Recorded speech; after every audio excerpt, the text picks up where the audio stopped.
Hello everyone, I am the Whisperer. We are on the subreddit No Sleep. So if you enjoy this video, make sure to like and subscribe, and make sure to comment your favorite story in the comments. And without further ado, let's get into the video. Do not stop to help the people inside the burning car in the Stevens Tunnel. Drive away and live with the guilt. I know what you're thinking. What kind of sick, emotionless person is this guy? He wants us to pass a burning car and potentially leave people to die? Yes, I do. Perhaps you can take solace in the fact that these things in the car are already dead. Hell, I don't even think they are even human. And now, they've claimed my girlfriend. It started off as a normal trip. We loaded up my truck Friday morning and we headed due west. We would drive to Cali, spend a few days on the beach and drive back. Around 10 p.m. we entered a tunnel. All of a sudden, in the left lane, a small red sedan sped past going way too fast for the curvy tunnel road. Within seconds of it disappearing from sight, there was a loud, terrifying bang. My girlfriend Sarah woke up from her nap instantly. "What was that?" she asked. "Call 911, I said. Accelerating to try and get to the crash site, someone just got into a horrible accident. We pulled up to a horrifying scene that is now the beginning of my nightmares. The car was horribly smashed, debris scattered all around the tunnel, a tire still rolling away. But the biggest concern was the car itself, which was already engulfed in flames. Sarah, ever the hero, was out of the truck immediately, sprinting towards the burning wreckage. "Wait," I shouted, grabbing her phone from the dash, which had connected to 911.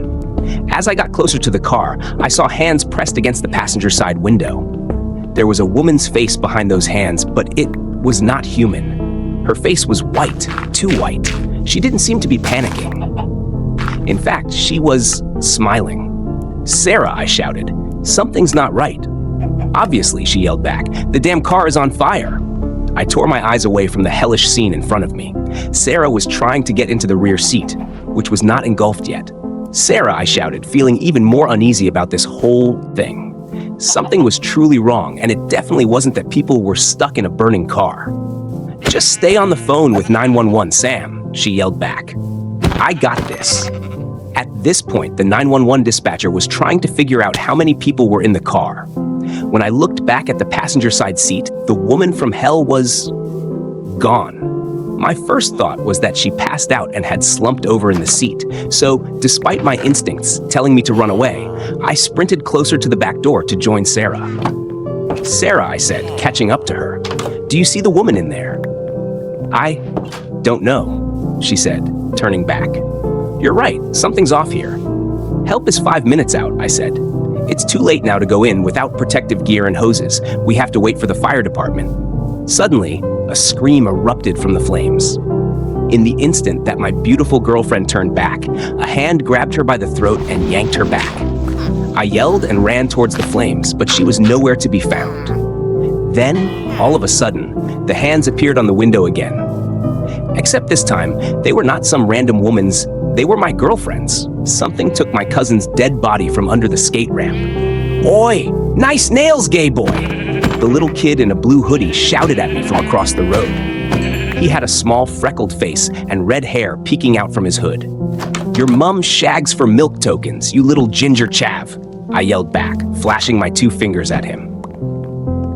There was a pause between us while we stared at each other from either side of the road before the kid ran across it, narrowly avoiding being run over by a motorbike. The kid was my cousin, Logan. He stood in front of me with an impish, eager grin. "You're not meant to be out this late, kid." I gestured to the dark, starless sky above as we stood under the dim, yellowy light of the street lamp. "Says who?" he replied haughtily. I scoffed. Says me." "You're not my father. So you can't tell me what to do." "I can." "Yeah, right." He rolled his eyes, then smiled up at me. "Don't worry, I'm only going to walk Maisie back from the park." His tone softened now that our bit was over. He had his head held up high, clearly proud to tell me about this girl. I knew Maisie. She always helped me tidy up at the end of youth club at the local church on Wednesdays. I'm not religious, I just help out because my friend asked me to. Ooh. I taunted him and gave him a little shove. "Laugh at me all you want, you're just jealous. Maybe if you didn't go around dressed like a gay emo, you'd have a girlfriend as well." He had a point there, I can't lie. "Oh, I didn't realize she was your girlfriend." I opened my wallet and handed him a $5. "Take her somewhere nice, like the corner shop that has the bakery section in it or something." "Ha! Ha!" You laugh, but she'd love that. She really likes donuts. Thanks, Chris. He shoved the $5 haphazardly into his pocket, then saluted me goodbye. Then he turned away from me. I watched him put his hands in his pockets the way older boys did. I assume it was an attempt to look intimidating. But no 12-year-old can really look intimidating, even if that 12-year-old is taller than average, even if they were the tallest in their class. A fact he loved to point out. "See you later, Logan," I called after him. He waved again without turning around. Then I watched him disappear around the corner of a decaying garden fence, and in an instant, he was out of my life forever. I should have gone with him. I don't know why I didn't. I feel like it's sort of a universal feeling that you hate the version of yourself that existed in the near past. The version of you that made shitty decisions that to current you make no sense. Instead of walking my cousin and his little girlfriend home, I went to go check on Logan's mom, my Auntie Amber, who, contrary to my previous jibe, does not and never has engaged in sex work in exchange for tokens provided by the government's Healthy Start initiative that can be exchanged for milk. She will, however, according to local legend, shag for half a gram. Hence, the nickname Half a Gram Am. Logan usually stayed out if there was a man at home he didn't like or a new one he didn't know yet. Hence why I went to check in. I love Auntie Amber anyway. She wasn't a bad mom to Logan, not really. I liked going to her house because it was always clean and tidy. Even if the place was decorated in silver plush velvet and English Bulldog AI-generated posters, it was tidy, warm, and smelled nice. Unlike my house where we never had the heating on, and my 3 siblings were always making a mess as they moved like a whirlwind through the house. I swear my mum followed the kids around all day with a bottle of Aldi's own surface cleaner and a rag, and yet the house was always a tip. And yes, I did help out when I wasn't at work. "Oh, hello, love." Auntie Amber greeted me at the door in her matching baby pink pajama set and robe. "You got anyone over tonight?" I asked her, trying to peek into the front room behind her. "Oh, just Derek. Why?" She said the name as if I'd have a single clue who Derek was. Just didn't want to intrude. "Oh, you never intrude, darling. Go sit down." She ushered me inside and guided me to the living room. The floral scent of her plug-in air fresher was a divine reprieve from the stale air outside. Auntie Amber made me a tea, and I sat down on her sofa next to the shirtless young man. She went through boyfriends quicker than loo rolls, so I didn't bother to get to know him much. "All right, mate?" I nodded to him, exchanging the usual pleasantries. "Yeah, you?" "Yeah, I'm all right. Bit hot today, innit? Bloody boiling." "Evidently." I gestured to his shirtlessness. "What brings you here, then? Not that I'm not always delighted to see my lovely, successful nephew." She smiled brightly while she set a cup of tea in front of me, then took a seat in her chair across from me and the shirtless man. "Well, I saw Logan wandering around. Just thought I'd let you know and see how you were." "Oh, he's all right. He's a big boy now." "Well, he's still only 12, Amber." I reminded her as I took a sip of my tea, which was clearly a fancy name brand tea like Tetley or PG Tips. "He's all right. He's got his phone if he needs me." She assured me as she got up from her chair and began milling around the room, straightening things up. She always had a hard time sitting still. "Have you got yours on you?" I asked her. "Yeah, it's upstairs charging." "Right." Reluctantly, I stayed with her for a bit longer, letting her tell me about how well her eyebrow threading business was doing. It was doing well, I must admit. She did have a talent for that sort of work. Delicate, fine work like eyebrow threading always suited her. Logan inherited those fine skills and always drew the most detailed little pictures you've ever seen. He wanted to be a tattoo artist when he grew up. I promised to buy him a tattoo gun and practice on me when he was 16. I care very little for the quality of my tattoos. Auntie Amber was also a fantastic nail and makeup artist as well. I always had her do my nails. "Want a touch-up?" she asked, looking down at my chipped black nail polish. "Yes, please. I can't pay you today, though." "You never have to pay me." I let her paint my nails. As I watched her focus on the fine details of nail painting, I thought about how Logan made the same face when he concentrated. I knew because I helped him study for his tests. When my nails were painted and dried, I decided to walk round to the park to mess around on my skateboard. It was very late, but I liked it better when I was sure there were no little kids around. I didn't expect Logan to still be there, as it had been about an hour since I last saw him. In my imagination, he was at this girl's house. Or he was walking back from hers after having a sweet moment together at the park. Although I did think we might run into each other and was a bit disappointed when we didn't. Walking around my area at night is always depressing, but that night felt a little extra miserable. This wasn't the place to be a kid. I stopped on top of the bridge over the train tracks of the station and peered over the graffiti-covered railings. Imagine, if you will, trying to think about the future and all its possibilities when all that you can see around you is empty little fields of plain overgrown grass, crumbling tower blocks, and the dirty Thames River.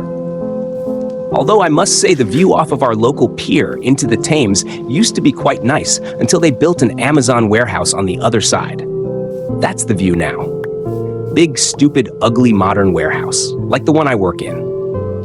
I walked over to the other side of the bridge. Then I crossed the road and entered the field that the park sat in the middle of, vaguely lit by street lamps. The ramps are the only actual piece of equipment that's still usable. People's pit bulls have torn the rubber off of the swing and the zip line. And the big slide is apparently the designated park toilet. Despite there being trees at the edge of the field, they still piss in the slide. Wrong uns. The skate ramps are the only part of the park that's lit up at night by the same poorly maintained street lamps dotted around my area. They give a light that's shit for deterring crime, but great for taking aesthetic pictures. If you can't tell, I'm delaying having to tell the next part via over-describing my area to you. I should have known something was wrong from the feeling in the air alone. It felt still and empty. Usually the park is full of sound at any time. It's usually birds and bugs making their noises, especially the crickets in the high grass in summer. But it was silent that night. I put my skateboard down on the floor and began skating back and forth. I went up the quarter pipe, then back down to the little ramp and up the big one at the other end. I did it over and over as I had done for about a decade by that point. The only sound in my ears was the rumbling of my wheels on the smooth ramp and the not-so-smooth concrete. I would have had earphones in, but I didn't have any data on my phone. Taking a break, I stopped on the little ramp for a second and took a seat on the rail. As I looked around, I spotted a new piece of graffiti on the quarter pipe. Someone had drawn a green, spindly plant with white little berries on it. I had seen several similar pieces of graffiti around recently. It's always cool when a new artist tags your area. As I was staring at the details, I saw movement from the corner of my eye, a shadow flitting past. At first, I thought it was a fox. I looked in the direction it came from in hopes of seeing one. I stared out into the dark, empty field looking for a flash of red fur. Then I heard a bang from under the big ramp, which made me jump. My head whipped in the direction of the noise. I got up and walked toward the sound. I thought I heard some whispers as I got closer. I attributed them to maybe some crackheads or homeless people. Or homeless crackheads.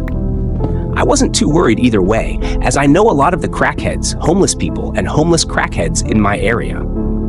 I'm related to one of them. I saw another shadow flit off into the dark. It went too fast for me to make out a shape. My mind changed to thinking of animals again. Perhaps there was a small family of foxes feasting on an abandoned kebab under the ramp or something. I'm stalling again, but these ramps are known for their big gaps underneath. As a teenager, I smoked under them all the time. I know people who lost their virginities under them, and homeless people who camp in them regularly. The space under them really isn't that big, but it's plenty if you need a place to camp out. I've hidden from the rain in them with girls I fancied and refused to leave the park for even though it was pissing down. And when I was much smaller, I played pretend games under them with my mates. We liked pretending it was a castle and the ramp above was the battlements. It's impressive what a space can be to a child. Never did I imagine that the ramp would become a mausoleum for my little cousin and his girlfriend. As the underside of the big ramp came into view, I saw their feet, small and upturned, a pair of trainers and a pair of flats next to each other. My eyes scanned the scene in silent, abject horror as I took in the sight of their little bodies. They laid side by side, pale and lifeless, their hands almost touching, but not quite. Upon seeing my cousin laying there, I screamed. Scream isn't quite the right word. It was a guttural noise that I had no idea I was capable of making. It came from the pit of my stomach and tore my throat up on the way out. I stood there frozen, my entire being in pure screaming panic, before I finally found the strength to look away. I took out my phone and made the most pathetic, incoherent phone call 999 has ever heard. They told me to turn back and go double-check if either of them were still alive. I did so. The sight which greeted me was even worse than the first. I made that same guttural scream again, this time down the phone, which I promptly dropped as I scanned my surroundings. Logan's body was gone. I ran around the perimeter of the ramps, desperately looking for someone with the body of a boy in their arms. The park stayed silent. I ran into the abyss of the field searching for him, tears streaming down my face, so much I couldn't see. Then, I suddenly remembered that I was supposed to be checking if Maisie was alive. I sprinted back, adrenaline sending me faster on my feet than I had ever gone before. I dipped down next to her and grabbed my phone from the floor. In a ramble of words I couldn't keep track of, I told the lady my cousin's body had gone and also to tell me how to check if Maisie was alive simultaneously. That threw her, but props to her for figuring me out and managing to talk me through it all. Okay, Chris, I need to place your index finger and your middle finger on the side of Maisie's neck, next to her windpipe. The polite lady's voice on the phone instructed. Okay, I replied back in a whimper. With hands I could barely keep steady, I brought my fingers to Maisie's neck. I did as told, applying enough pressure to bruise her, but not a single beat came from Maisie's blood flow. Her heart had stopped. The girl's body was drained of all the life it once possessed. As I felt around desperately for a pulse, I saw what I thought were two moles on the side of her neck. They were perfectly placed parallel to each other and a few centimeters apart. I pressed around near them and noticed something that made the stillness in the air feel like it made sense. Horrified, I gasped as the moles began to ooze thick red blood. I choked on another sob. Upon Maisie's little pale neck were two canine-shaped puncture wounds. They looked painful. Suddenly, the area under the ramp was flooded with light from police cars. It blinded me for a second. As my eyes adjusted to the new fluorescent lights in my face, I looked out toward the police cars and ambulance and the personnel marching towards me. There was something behind them. I wiped the tears from my eyes and looked out to the car park. At the far end, standing under a fading and flickering street lamp, were three black shadows. Their features were obscured by dim light and distance, but I saw their eerily still snarling grins. The tallest shadow held a body in his arms, a small body with a tuft of curly red hair peeking out from under a hood. My arm shot out and pointed at the figures. "There! He's over there!" I yelled.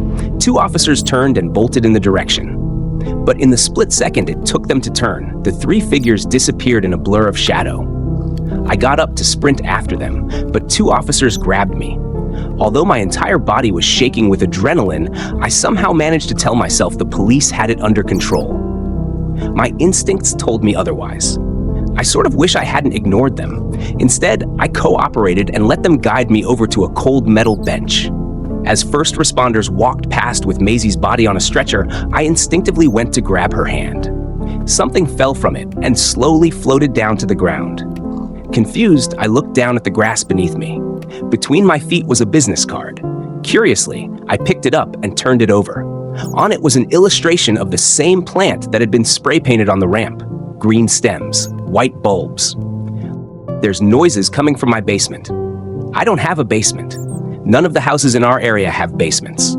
I know they're common in a lot of places, but the county where I live sits on this enormous granite bedrock. If there's ever an earthquake on one of the nearby fault lines, our city would be mainly unaffected. A big pro of living here, but it also means digging more than a few feet down is nearly impossible. You hit rock real quick. My wife and I bought our house a little over 7 years ago, and we've never had any issues with it. Not so much as a broken water heater, which is lucky because we've never been super well off. Frankly, we're both just bad with money. We met in a casino. Both of us gamble for fun, which I know is a waste of money, but it's what we like. There's something thrilling about the what if. The point is our house has never had many issues. No creaks, no thunks or hisses. That's probably why both of us woke up immediately in the middle of the night when the whirring noise started. "What is that?" my wife asked from her side of the bed. I listened.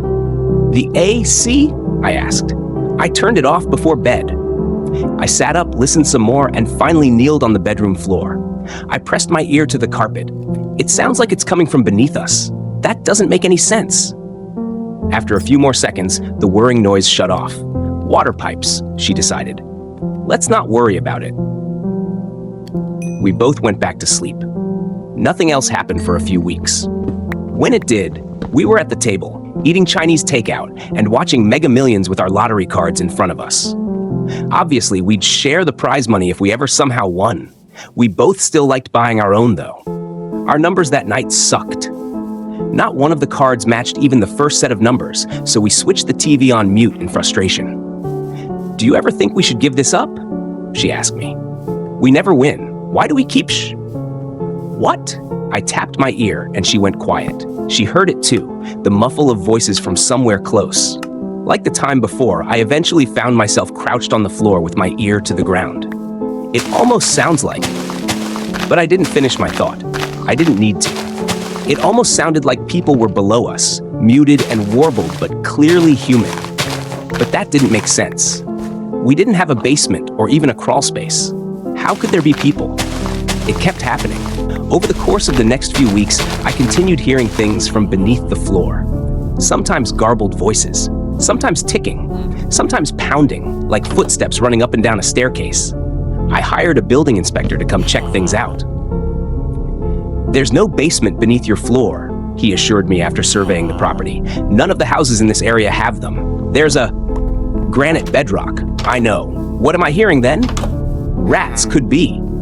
But when I had a pest inspector come in, none of his traps turned anything up. I hired a few more people, but all of them said the same thing. There was nothing under the ground. There were no noises. "Give it up," my wife told me one day. "Houses just have noises sometimes."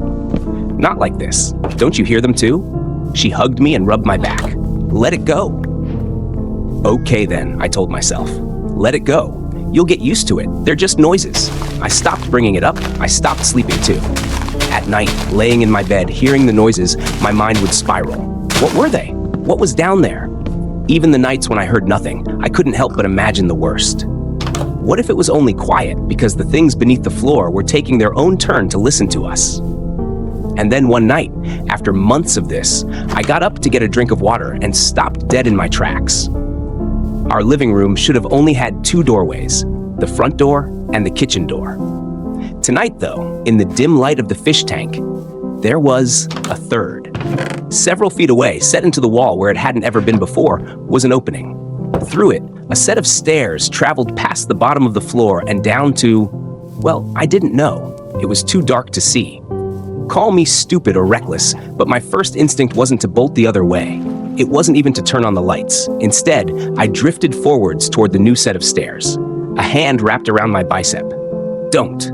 I whirled. My wife stood there in the dim, her eyes boring into mine. "Please," she whispered. "Come back to bed. Stay with me." Something in her expression was so intent, so full of knowing, that I didn't argue. I didn't say anything. We both went back and fell asleep, cradled in each other's warm arms. That was the best sleep I'd had in a long time. She's right. All day, that's what I told myself. I couldn't just go down some mysterious staircase. It was reckless, irrational, risky. In the end, it was the risk that made me do it. The next night when I was sure my wife was asleep, I snuck out of our room and back to the living room. Sure enough, that odd, dark opening was there from the night before, with a set of stairs leading downwards. "Sorry," I whispered. I descended. Each step was an eternity. Each breath seemed to reverberate through the stairwell. My logical part of my mind screamed to go back. Don't do this. The illogical part felt giddy with the thrill of chance. It was the same thrill I felt in the slots or at a poker table. Sure, I might lose everything, but what if? What if? I could see the bottom of the stairwell. I held my breath, stepped onto the landing, and walked into my living room. There you are, came my wife's voice. She was framed in our bedroom hallway in a loose night robe. Come back to bed. I didn't move. I didn't say a word. She approached me and slid her hand in mine, and I let her lead me back to our bedroom in a daze. My life went back to normal. Sure, I wondered what had happened. Why had the staircase led me back to my own living room? But in the end, I chalked it up to too little sleep and a restless dream. The noises haven't come for a while, I mentioned to my wife a few days later. What noises? From the floor. The voices and all that. Her eyebrows scrunched up. What are you talking about? When were you hearing things? Do we need to get the walls checked for rats? I gaped. Why was she pretending she didn't know what I was talking about? I let it drop. Then a day or two later, I noticed something else. Babe, where'd the fish tank go? I asked. Fish tank? There used to be a fish tank right there filled with your guppies, right on that shelf where those books are. Please no, the last thing we need is rats and fish. That's the basis for a zoo. Over the next week, I started noticing other things. At work, the accent mark had dropped from my manager's name tag. There was a new house on our street that had never been there. The shade of our wall paint was just slightly lighter than before. I was sure of it. I started to feel a sense of wrongness about everything, like the house wasn't quite right, or my wife wasn't quite my wife. Imperceptible shifts in the universe I couldn't entirely put into words. Something had happened when I went down the stairs. More and more, I was sure of it. And however small the changes were, I wanted them reverted. For the third time, I woke myself in the middle of the night. I hadn't seen the staircase since I'd gone down it the first time, but I knew somehow they would be there purely because I wanted them to be. They were. I'd go back up. That's what I decided. Except when I approached them, they only went down. Don't, I heard my wife saying that first night. But what if? I whispered. When I reached the bottom, I was back in my living room. The fish tank was still missing. That was the true moment it began. The spiral. The first time was an accident, but that second time I knew the risk I was taking and I still took it. Every time since then I've known. It was small changes at first, slow. Our car had a few extra thousand miles on it, or my bank account was a few dollars lighter. Sometimes it was as slight as the table chairs getting a fraction creakier, but the one constant was that the changes were always for the worse. Soon, our house was smaller. There was no guest room and the ceiling leaked. I became unemployed. My job let me go a dozen descents in, and my wife started screaming. I tried not to engage with her frequent criticisms, but she wasn't the person I married. She looked like her, but she turned cruel and hot-tempered.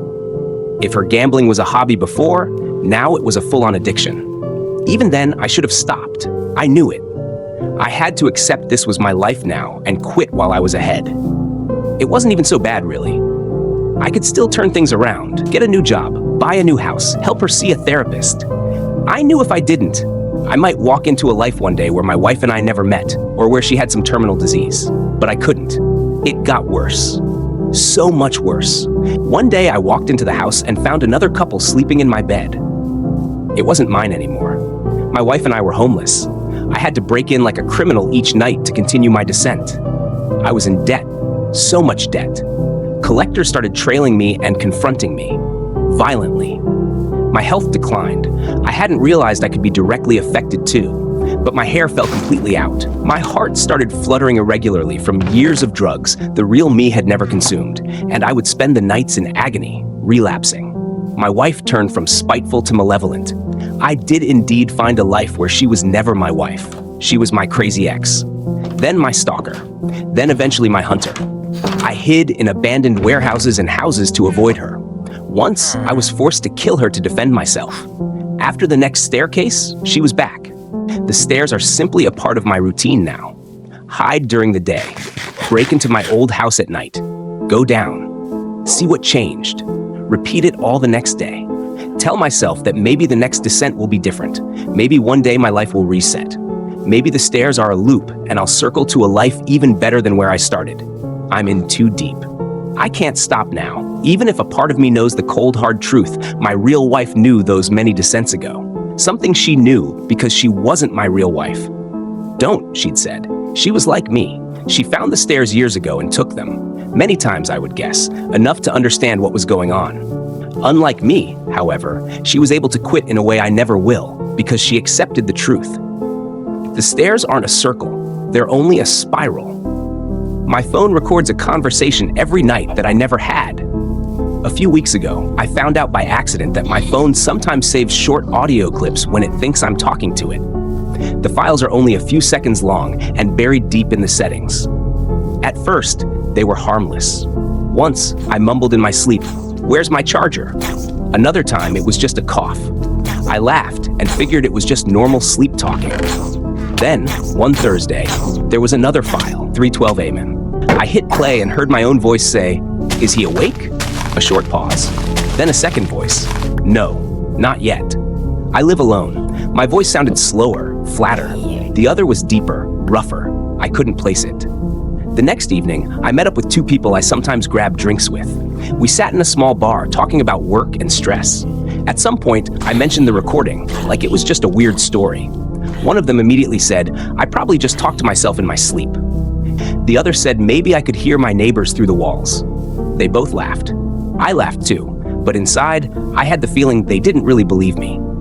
Night 2, Friday, 2:47 a.m. Next recording, soon. My voice, I was sure of it. No memory of saying it. On Saturday, I stayed out most of the day to clear my head. Shopping, coffee in the park. I tried convincing myself everything was normal. That night, I put my phone in the living room, turned on airplane mode. Turned on airplane. Night 3, Sunday morning, there was still a new file. 4:03 a.m., slow footsteps. Then my whisper, "He's listening." Then absolute silence. At work, I noticed my concentration slipping. I work in a small warehouse. Usually, it's all routine, but I kept zoning out. A coworker asked if I was getting sick. I shook my head. Night 4, Monday, 3:55 a.m. Two voices, both sounding like me. When? Tonight. Then a dull thud, like someone had moved the phone. On Tuesday, I started checking for changes in my apartment. I found a glass on the wrong side of the table, a sweater draped over a chair that I'd left in the closet, my screwdriver lying in the middle of the hallway. I stood there staring at it for minutes, as if it might explain itself. Night 5, Tuesday. Recording. He's almost ready. Soon he'll remember. Wednesday morning, I had a thin scratch on my forearm. Not deep, but fresh. I had no idea how it got there. That evening, I went out to grab groceries and caught myself scanning people on the street, like I was checking if they recognized me. Night 6, Thursday, no greeting, no whisper. Just one sentence. "We know what you did." Pause. "You'll play your part." By Friday, I felt numb. I only realized at lunch that I hadn't eaten the breakfast I'd brought. While working, I noticed a small dried stain on my pants, dark brown. I rubbed at it, but it didn't fully come out. Night 7, Friday. "Tonight, you'll finish it. You know what to do." Then a long, soft sound, like something heavy being dragged across the floor. On Saturday, someone I used to hang out with called. We talked briefly before he said I should come out again sometime. I told him I was busy. After hanging up, I realized I'd lied. I had nothing to do. Night 8, Saturday. The recording started with no background noise. One voice, "It's time." My voice, quiet. "I know." A short pause. "You're ready now." Then a single, slow step and the recording ended. That Saturday night, I sat on the couch for hours, staring at the dark TV screen until my own reflection barely looked like me anymore. Then I picked up my phone and slammed it on the floor until the screen shattered. Pulled the battery, put everything in a bag, straight into the trash. I thought it was over. Last night, I woke up. No idea what time. No phone, no clock, just that musty smell of damp concrete and metal. I was standing, barefoot, the floor cold under my feet. In front of me was a workbench. On it, my box cutter, my hammer, zip ties, all lined up neatly. It was definitely my tools. The air was thick and heavy. Somewhere, water was dripping. A lamp on the ceiling flickered, throwing restless shadows against the walls. And then I noticed. My right hand was wet. Not completely just the handle of the knife. I don't know how I got out of there, or if I even want to know. I locked myself inside an empty hospital room to nap. I'll never sleep on shift again. Series F. This happened during my 3rd year of pharmacy training. As part of my internship, I was assigned night shifts in the emergency ward. Honestly, I was excited in the beginning. My chief pharmacist told me night duty is where you really learn. IV injections, emergency protocols, everything. And he was right. But no one tells you how exhausting it really is. Staying up all night in a hospital, watching trauma roll in nonstop, messes with your body and your head. I held on during the first week, forced myself to stay awake. We were always warned that if a patient's family saw you sleeping, or someone from the media came in, or any senior staff noticed, you'd be in serious trouble. But after a few weeks, the exhaustion got unbearable. One night, when things were calm and the ward wasn't too crowded, I decided to take a quick nap, just for a while. I sneaked up to the second floor to the OPD area. The IOPD room was always empty at night, and it had air conditioning. 2 manual iron beds sat there untouched. I brought my bedsheet, took off my shoes, used my bag as a pillow, and locked the door from the inside. I felt safe. The room was cold, silent, and dim. I checked my phone. It was 1 in the morning. I set an alarm for 3:30, just a short nap before shift change. I lay down and scrolled through some reels, laughing quietly in the dark. After a while, my eyes got heavy. I don't remember exactly when I drifted off, but what happened next didn't feel like sleep. I opened my eyes and I couldn't move. My body was frozen, my arms, legs, even my mouth. I was awake, aware, but completely paralyzed. My heart started racing. Then I heard it. Sounds, inside the room, not from the hallway. From inside with me, I heard footsteps, soft and slow, like someone barefoot on the cold floor, breathing too, not mine, and then whispers, right near my ear. I couldn't understand them, but they were close, too close. I wanted to scream. I tried. Nothing came out. My chest felt heavy, like something was sitting on it. And the whole time I was thinking, I locked the door. No one should be in here. But I didn't feel alone. I felt watched, trapped, like something was standing in the corner, waiting for me to see it. Then my alarm rang. Just like that, I could move again. The sound stopped. I jumped out of bed, sweating, heart pounding. I didn't even bother picking anything up. I left everything behind. My shoes, bag, sheet. I ran downstairs to the emergency floor in just my socks. I didn't care who saw me. I never went back to that room. Never took another night shift again. I told the staff I was feeling sick, but the truth is, I was terrified. I still am. Sometimes when I try to sleep, I remember that room, the bed, the locked door, and the feeling that I was never really alone in there. My husband will not stop glaring at me in the middle of the night. I want to start off with explaining my husband, Jake, is an amazing man. We have been together for 8 wonderful years and married nearly 7 of those years. We have struggles like any couple, but we've done well as a team to overcome anything life has thrown at us. Until now, until this insane situation. Let me back up a bit. About 2 weeks ago, Jake and I came home after going out for dinner. We were both pretty worn out from the day's events and were eager to hop in bed. We went through our regular nightly routine, showering, comfy clothes, teeth brushing, you get it. We hopped in bed, gave each other a goodnight kiss, cut the main light off in our bedroom, and snuggled in the bed to sleep. I turned on my side and looked at the new nightlight Jake had recently bought for me, as I cannot sleep in a totally dark room, and drifted off to sleep. I awoke with a start and was confused. After blinking a few times and letting myself become more focused, I glanced at the alarm clock on my nightstand to see 2:32 a.m. in bold red. I turned over to face towards Jake and immediately froze.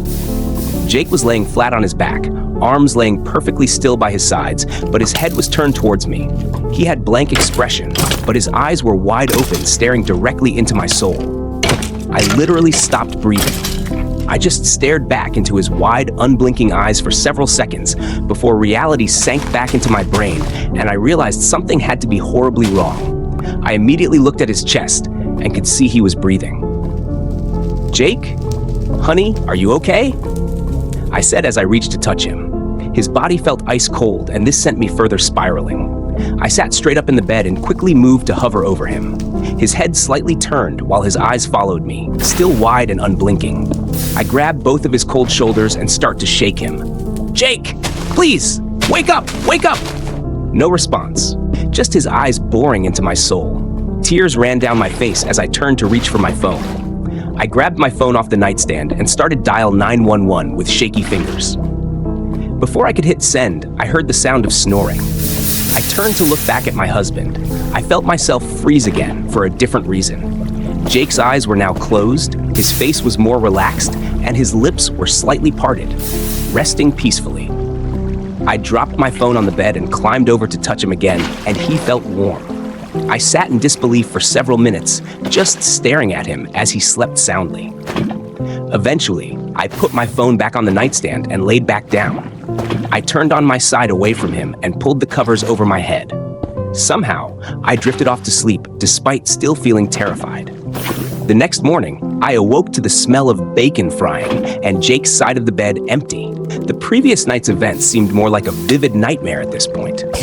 I slid out of bed and headed into the kitchen. Jake smiled when he saw me.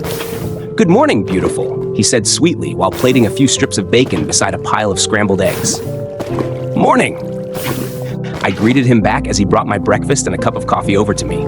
"Sleep well?" he asked as he moved to grab his own plate before sitting beside at me the bar. Not really," I quietly admitted. Jake looked at me puzzled. "What's wrong? Why didn't you sleep good? You recall looking, well, glaring at me last night?" Jake looked even more confused. "No, why would I do that?" "I don't know, but it was so creepy. You even felt ice cold. You wouldn't wake up and I almost called an ambulance." Jake dropped his fork and got up from his seat. He wrapped his arms around me and hugged me tight. "I'm sorry, sweetie. That sounds awful. It was probably some weird night terror.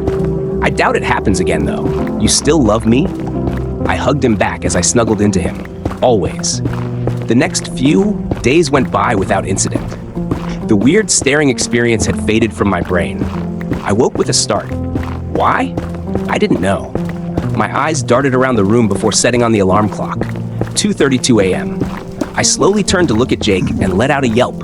He was sitting straight up in bed, but his head was turned towards me. Blank expression with eyes wide open. So wide that it didn't seem humanly possible. I slowly crawled towards him while whispering his name. No reaction. I gently reached out to touch his shoulder. Ice cold again. I stared into his big, unblinking eyes. I don't know what came over me, but before I realized what I was doing, I slapped him across the face, using every bit of strength I could muster. It was like slapping a solid rock, cold and unmoving. He didn't respond at all. I was frozen as I watched him slowly lay down, eyes never blinking or breaking from mine. I turned away to reach for my phone again, only to hear the sound of him snoring. I jerked my head to see him, once again sound asleep. Eyes closed, face relaxed. I snatched my phone off the nightstand and headed out of the room to the couch in our den. I switched on the light and grabbed the blanket off the couch. I snuggled under the blanket as I laid on the semi-comfortable cushions. I searched up night terrors, trying my best to convince myself that was all it was. No matter what I read, I could not bring myself to go back into the bedroom with him. I woke with a start again. This time sunlight filled the room. My eyes finally settled on the concerned-looking face of Jake. "What are you doing out here?" "You did it again. This time you were sitting up. You barely looked human. You're scaring me, Jake!" I blurted out as my eyes filled with tears. Jake's face softened as he reached for me, pulling me into a warm embrace. I was almost scared to touch him. He apologized again, said he needed to hurry into work, but promised he'd call the doctor. We agreed a sleep study may help. I calmed down and walked out on the porch to see him off. The best the doctor could do was an appointment in the next week. I dreaded nightfall and almost didn't sleep in bed with him, but he begged me to try again. A couple more nights passed without incident. I started to relax once more. Then tonight happened. I woke up with blurry vision at first, very confused at what I was seeing. After blinking a couple of times, I felt a scream leave my throat. Jake was not laying down beside me or even sitting up. He was standing beside my side of the bed, leaned over me, just inches from my face. His eyes wide, unblinking and bulging, the absolute worst had I seen. His expression was blank, but he didn't look like him anymore. His skin was nearly gray and aged, mouth stretched too long in a firm line, cheeks sunken in, and those horrific eyes burning into my soul. My mind went blank. I was paralyzed with fear. Then his stretched lips twitched in the strangest way. Then came the voice. "I see you." It wasn't Jake's voice. It was too deep, too rough, and too aged. Finally, my adrenaline kicked in. I slid over and rolled away from him and off his side of the bed. I ran out of the room as fast as I could, still feeling those awful, large, and bulging eyes on me. I grabbed my car keys and ran out of the house. The car could not start fast enough. As it roared to life, I gunned it out of the driveway and down the road. Tears ran down my face as I sped away from the house and those haunting eyes. The memories washed over me. I screamed and cried as all the visions I had worked so hard to block from my mind came flooding back. I had heard that voice before. That night, Jake begged me to stay home, but a few friends were going bar hopping, and I refused to stay behind. I had an alcohol problem, and it was becoming more and more of an issue. I promised Jake I'd only have a beer or two, kissed him goodbye, and was on my way. Next thing I know, it's after 2 a.m., and I was behind the wheel of my car. Drunk. I was taking the curves too fast.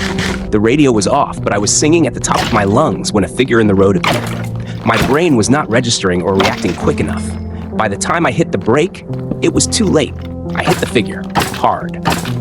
The car skidded to a halt, and the figure was laid in the center of the road, several feet away from the vehicle. I stared at my radio screen before jumping out of the car. 2:32 a.m. I ran to see what it was. I felt suddenly sober as I pleaded for it to be a deer. It wasn't. It was an elderly man, eyes wide open and bulging, looking up at me. It was not good. He was badly injured. Gore covered the scene. I heard his voice, deep and rough. "Help! I see you." I panicked. If I called this in, I'd lose everything. Everything being Jake and what we had built. I'd go to jail, possibly for life. I looked around at my surroundings. Mostly woods, a few houses farther down the road, completely darkened. No lights, no people, no witnesses. Surely another vehicle would come along and help. There was no guarantees he'd make it regardless. I looked back down at my victim. "I'm sorry," I whimpered. I ran back to my car and put it in drive. I swerved around him and bounded down the road. I pulled in the driveway and ran into the house. Jake was sound asleep. I stood under the hot water in the shower, reassuring myself no one saw and someone else would help. I was half right. It was on the news the next day, and while no one saw, it was a couple of hours before someone else came along. It was too late then. The elderly gentleman had dementia and wandered out of his house while his granddaughter slept. Wandered into the road and met his horrible fate at my hands due to my foolish decisions. Somehow, I convinced myself he never would have made it. No point in me ruining my life. I blocked the horrible event from my brain and swore off alcohol. Life went on and things were normal. Better than normal even. I did not realize the first night I encountered my husband staring at me was the 1-year anniversary of the accident. It all makes sense now. Whether the ghost of the old man really possessed Jake, or if this a byproduct of a guilty subconscious, makes no difference. He is haunting me. I'm writing this confession from my hotel room. I left my laptop in the car the day before. Lucky me. To Jake, I am so sorry I hurt you. To the elderly gentleman, I am so sorry for what I did to you. I plan to turn myself in. I feared jail, but now I fear the haunting more. May this break this curse. Never drink and drive.